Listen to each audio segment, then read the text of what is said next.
వామపక్ష తీవ్రవాదానికి అంతిమ ఘడియలు దగ్గర పడ్డాయా? తాజాగా దండకారణ్యంలో జరిగిన ఎన్కౌంటర్ దేనిని సూచిస్తోంది? దోవలు అనుసరిస్తున్న నక్సలైట్ వ్యతిరేక వ్యూహాలు ఫలితం చూపడం ప్రారంభించాయా? అమిత్ షా నిర్ణయించుకున్న డెడ్ లైన్ 2026 మార్చి కల్లా ఆపరేషన్ ఖగార్ పూర్తవుతుందా? ప్రస్తుతం జరుగుతున్న పరిణామాలను చూస్తుంటే అవుననే సమాధానాలే వినిపిస్తున్నాయి. తాజాగా ఛత్తీస్గఢ్ ఒడిశా దండకారణ్యం మరోసారి తుపాకుల మూతతో దద్దరిల్లింది. భద్రతా బలగాలు మావోయిస్టులకు జరిగిన కాల్పుల్లో పదుల సంఖ్యలో మావోయిస్టులు హతమయ్యారు. ఛత్తీస్గఢ్ ఒడిశా సరిహద్దులోని గరియాబందులో జరిగిన ఈ కాల్పుల్లో 16 మంది చనిపోయారు. 2 రోజుల గ్యాప్ లోనే 16 మంది మావోయిస్టులు చనిపోవడం మావోయిస్టులకు పెద్ద ఎదురుదెబ్బనే చెప్పాలి. ఇంకా మృతుల సంఖ్య పెరిగే అవకాశం ఉందని అధికారులు భావిస్తున్నారు. అయితే ఈ ఎదురు కాల్పులో మావోయిస్టు కీలక నేతలు మృతి చెందారు. వారిలో కేంద్ర కమిటీ సభ్యుడు జయరాం అలియాస్ చలపతి కూడా ఉన్నారు. ఆయనపై ప్రభుత్వం గతంలో ₹1 కోటి రివార్డు ప్రకటించింది. మావోయిస్టుల ఏరువేత లక్ష్యంగా సరిహద్దులో జిల్లా reserve guard, central reserve police force, Chhattisgarh కు చెందిన కోబ్రా, ఒడిశాకు చెందిన స్పెషల్ ఆపరేషన్ గ్రూప్ భద్రతా సిబ్బంది సంయుక్తంగా ఈ ఆపరేషన్ లో పాల్గొన్నారు. ఆపరేషన్ లో 1000 మంది వరకు భద్రతా సిబ్బంది పాల్గొన్నట్టు తెలుస్తుంది. ఈ ఎన్కౌంటర్ తో ఆపరేషన్ ముగియలేదని, ఇంకా కొనసాగుతుందని భద్రతా బలగాలు చెబుతున్నాయి. నక్సలైట్లను ఏరివేసే చర్యలో భాగంగా కేంద్ర హోంమంత్రి అమిత్ షా ఆపరేషన్ ఖగార్ను చేపట్టారు. మార్చి 2026 నాటికి మావోయిస్టుల ఉనికి లేకుండా చేస్తామని ప్రతినబూరారు. అందులో భాగంగా జరిగిన ఈ ఎన్కౌంటర్ ను నక్సలిజం రూపుమాపేందుకు మరో బలమైన అడుగని అభివర్ణించారు.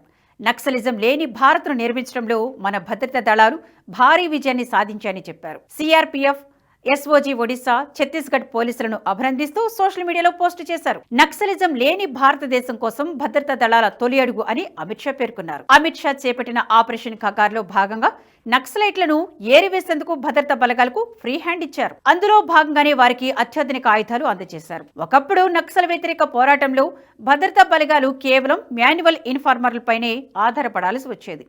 ఎవరో ఒకరు ఒప్పందిస్తే తప్ప మావోయిస్టులను ఎన్కౌంటర్ చేయడం సాధ్యమయ్యేది కాదు.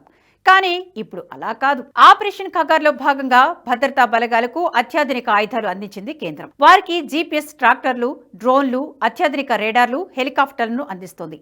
దీంతో పాటు మందుగుండు సామగ్రిని కూడా భారీ మొత్తంలో అందిస్తుంది. అత్యాధునిక తుపాకులు భద్రతా బలగాల చేతిలో ఉండడం వల్ల నక్సల్స్ ఏరివేత మరింత సులభమవుతుంది. ఇందుకోసం గరుడ టీంలను ఉపయోగించుకున్నట్లు కూడా తేలింది. సైనిక స్థావరాలపైన ఎవరైనా డ్రోన్లు ఎగరేస్తే వాటిని పసిగట్టి ధ్వంసం చేసేలా ఈగల్ స్క్వాడ్లను రంగంలోకి దింపుతున్నారు. నెదర్లాండ్స్ సహా పలు దేశాలు మిలిటరీ నిఘా ఆపరేషన్లలో ఈగల్ స్క్వాడ్ ను వాడుతున్నారు.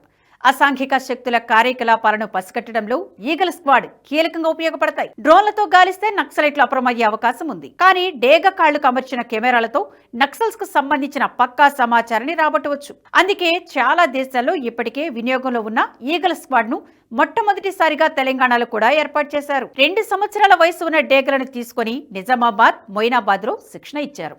హోంశాఖ సూచనల మేరకు దండకారణ్యంలో చేపట్టిన ఆపరేషన్ ఖగార్లో తెలంగాణ ఈగల్ స్క్వాడ్ సేవలను వినియోగించుకున్నారు. గరుడ పక్షి కాళ్లకు అమర్చిన హిడెన్ కెమెరాలు, జీపీఎస్ ట్రాకర్ సహాయంతోనే పోలీసు బలగాలు మావోయిస్టుల స్థావరాలను గుర్తించి చుట్టుముట్టాయని తెలుస్తోంది. దీంతో పాటు మావోయిస్టులను అంతం చేసేందుకు కేంద్రం గ్రే హౌండ్స్ తరహాలో సిఆర్పీఎఫ్ దళాల నుంచి మెరికల్ లాంటి జవాన్లను ఎంపిక చేసి కోబ్రా బెటాలియన్లను రూపొందించింది. ఛత్తీస్గఢ్, మహారాష్ట్ర, ఒడిశా, జార్ఖండ్, బెంగాల్ మావోయిస్టుల ప్రభావిత ప్రాంతాల్లో జల్లెడ పడుతున్న కోబ్రా దళాలకు తెలంగాణ ఈగల్ టీం దిక్చూచిలా పనిచేస్తోంది. దీనికి తోడు అబుజ్మడ్ అడవులు, గడ్చిరోలి వంటి మావోయిస్టు పట్టున్న ప్రాంతాలన్నీ దట్టమైన అడవులున్న ప్రాంతాలే. అక్కడి ప్రాంతాలపై మావోయిస్టులకు మంచి పట్టు ఉంది. స్థానికంగా అడవుల్లో నివసించేవారు కావడంతో వారికి ఎలా తప్పించుకోవాలనే విషయం బాగా తెలుసు. ఈ విషయంలో భద్రతా బలగాలకు అంతగా పట్టు ఉండేది కాదు. అందుకే పశ్చిమ బెంగాల్కు చెందిన ప్రత్యేక తెగను ఉపయోగించింది కేంద్రం. పశ్చిమ బెంగాల్లో మావోయిస్టులను అణచివేయడంలో కీలక పాత్ర పోషించిన నాగా బెటాలియన్ను బస్తర్ అడవులకు పంపింది. వీరికి అన్మాన్డ్ ఏరియల్ వాహనాలు, శాటిలైట్ ఫోన్లు అందించింది. దీంతో మావోయిస్టులకు మరింత ఎదురు దెబ్బ తగిలినట్లయింది. ప్రస్తుతం జరుగుతున్న ఆపరేషన్ ఖగార్ చివరిది, కానీ మొదటిది కాదు. నక్సలైట్లను ఏరివేసే క్రమంలో కేంద్ర ప్రభుత్వం గతంలో అనేక ఆపరేషన్లను చేపట్టింది. 2009లో నాటి యూపీఏ ప్రభుత్వం ఆపరేషన్ గ్రీన్ హంట్ పేరిట సిఆర్పీఎఫ్ బలగాలను బస్తర్ అడవులకి పంపించింది. అయితే ఆపరేషన్ గ్రీన్ హంట్ వల్ల భద్రతా బలగాలు భారీగా నష్టపోయాయి. బస్తర్ అడవులపై ప్రభుత్వ దళాలకు పట్టు చిక్కకపోవడంతో ఇది కూడా అనుకున్నంత ఫలితాలనివ్వలేదు. అయితే 2014లో మోదీ అధికారంలోకి వచ్చాక అజిత్ దోవల్ ను జాతీయ భద్రతా సలహాదారుగా నియమించారు. అప్పటి నుంచి దోవల్ పక్కా ప్రణాళికలు రచించారు. కౌంటర్ ఇన్ సర్జరీని ఎలా అధిగమించాలని దానిపై పక్కా వ్యూహాలు పన్నారు. అందుకు ఇజ్రాయెల్ వ్యూహాన్ని ముందుకు తీసుకువచ్చారు. పలు దశలో నక్సలైట్లను కట్టడి చేశారు. వారిని కొన్ని ప్రాంతాలకే పరిమితం చేసి ఆహారం, మందులు అందకుండా చేశారు. ఫలితంగా వారిలోని పోరాట తత్వాన్ని నిర్వీర్యం చేశారు. 2017లో ఆపరేషన్ సమాధానం మొదలుపెట్టారు. S smart leader, AS aggressive strategy, M motivation and training, A actionable intelligence, D dashboard based key result area, H harnessing technology, A action plan, N no access to financing ను ప్రవేశపెట్టింది. దీంతో మావోయిస్టులు ఉక్కిరిబిక్కిరయ్యారు. ఇదంతా కొన్నేళ్లు జరిగాక 2021 June 19న తొలిసారిగా వాయు మార్గంలో Maoist శిబిరాలపై దాడులకు పాల్పడింది. దాదాపు 4 సార్లు గగనతల దాడులు జరిపింది. ఇందులో భాగంగానే మావోయిస్టుల ఆర్థిక వనరులపై దెబ్బ కొట్టింది.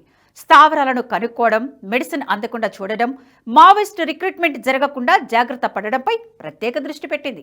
మావోయిస్టు ప్రభావిత ప్రాంతాల్లో రోడ్ల నిర్మాణం చేపట్టారు. కేంద్రం, ఛత్తీస్గఢ్ రాష్ట్ర ప్రభుత్వాలు సరికొత్త వ్యూహాలను అమలుకి తీసుకువచ్చాయి. లొంగిపోయిన, అరెస్ట్ అయిన మావోయిస్టులతోనే ప్రత్యేక దళాలను నిర్మించి అడవులపై పట్టు సాధించుకుంటూ ముందుకు వెళ్లాయి. ఈ వ్యూహాలనే ఆపరేషన్ కగార్లను అమలు చేసింది కేంద్ర ప్రభుత్వం. ప్రస్తుతం చేపట్టిన ఆపరేషన్ కగార్లో లేటెస్ట్ టెక్నాలజీ ఆధారంగా బస్తర్ అడవుల్లో పట్టు సాధిస్తోంది. 2024 జనవరిలో ప్రారంభించిన మిషన్లు ప్రతి 6 కిలోమీటర్లకు ఒక పోలీస్ క్యాంప్ ఏర్పాటు చేస్తూ మావోయిస్టులకు ఊపిరాడకుండా చేస్తోంది. మొత్తం 370కి పైగా పారామిలిటరీ క్యాంపులు ఏర్పాటు చేయగా దండకారణ్యంలోని మావోయిస్టుల గెరిల్లా జోన్లు పలు జిల్లాల భద్రతా బలగాల ఆధీనంలో ఉంటున్నాయి. దీంతో మావోయిస్టులో తీవ్ర ఒత్తిడి పెరిగిపోయింది. CRPF, DRG, special task force, cobra, పోలీసులు ఇలా వివిధ భద్రతా బలగాలు మావోయిస్టుల షెల్టర్ జోన్గా ఉన్న అబూజ్మట్ అడవులను జల్లెడపడుతున్నాయి. కాలాలకు అనుగుణంగా సూర్యశక్తి, ఆపరేషన్ జలశక్తి పేర్లతో జవాన్లకు ప్రత్యేక శిక్షణ ఇచ్చి దాడులు చేస్తోంది. ఫలితంగా భారీగా మావోయిస్టులు ప్రాణాలు కోల్పోతున్నారు. ఈ ఏడాది ఛత్తీస్గఢ్లో జరిగిన వేర్వేరు ఎన్కౌంటర్లలో ఇప్పటి వరకు సుమారు 40 మంది మావోయిస్టులు మరణించారు. 2024లో ఛత్తీస్గఢ్లో భద్రతా దళాల చేతులు 200 మందికి పైగా మావోయిస్టులు మృతి చెందారు. గత ఏడాది 219 మంది మావోయిస్టులు చనిపోగా బస్తర్, దంతేవాడ, కాంకేర్, బీజాపూర్, నారాయణపూర్, కొండగావ్, సుక్మా జిల్లాలలోని వారే 217 మందిగా ఉన్నారు. అంతేకాకుండా గత ఏడాది 800 మందికి పైగా మావోయిస్టులను కూడా అరెస్టు చేయగా దాదాపు 802 మంది లొంగిపోయారు. 2024లో మావోయిస్టులతో జరిగిన పోరాటంలో దాదాపు 18 మంది భద్రతా సిబ్బంది ప్రాణాలు కోల్పోగా మావోయిస్టు హింసలో మరణించిన పౌరుల సంఖ్య 65గా ఉంది. దీన్ని బట్టి చూస్తుంటే కేంద్రం ఆపరేషన్ కగారుపై ఎంతటి పట్టుదలతో ఉందో అర్థమవుతుంది. ప్రస్తుతం జరుగుతున్న యుద్ధం గురించి చూస్తే ఖచ్చితంగా కేంద్రం నిర్ణయించుకున్న డెడ్ లైన్ 2026 మార్చి కల్లా ఈ ఆపరేషన్ పూర్తి కానున్నట్లే తెలుస్తోంది. ఈ వీడియో మీకు నచ్చినట్టయితే లైక్ చేయండి, 10 మందికి షేర్ చేయండి. అలాగే కామెంట్ల రూపంలో మీ అభిప్రాయాలను మాతో పంచుకోండి. Nationalist hub group of channels ను సబ్స్క్రైబ్ చేసుకుని తెలుగునాట జాతీయవాద జర్నలిజాన్ని ప్రోత్సహించండి. ఈ వీడియో కింద ఉన్న బెల్ ఐకాన్ పై క్లిక్ చేయడం మర్చిపోవద్దు.